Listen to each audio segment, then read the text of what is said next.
about playing the cello is there's not actually a huge difference between playing in the orchestra and having a solo. So if you play the violin or if you play a keyboard instrument, there's a very clear delineation. Either it's all about you or it's not at all about you.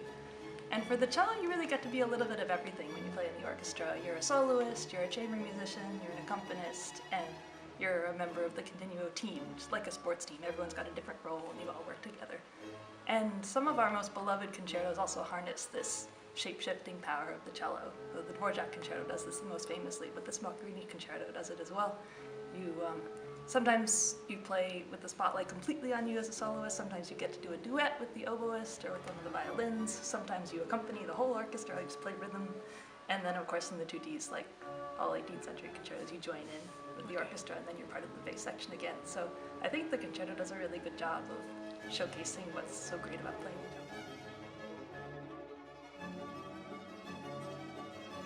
You know, it's a beautiful concerto, but it's also, I made sure to choose one with a good orchestra part, so it's also a good symphony. I think Boccherini is often overlooked as a writer of symphonies in general because you have so many Mozart and Haydn symphonies to choose from when you're programming. But you'll also hear on the Boccherini symphony, he's got just really amazing things to say, and it's great to be able to say them.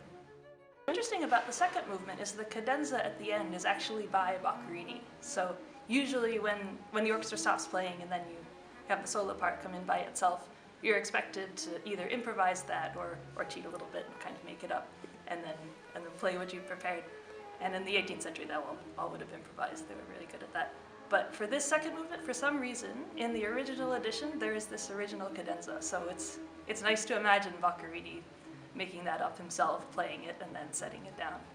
That's an unusual window into the 18th century.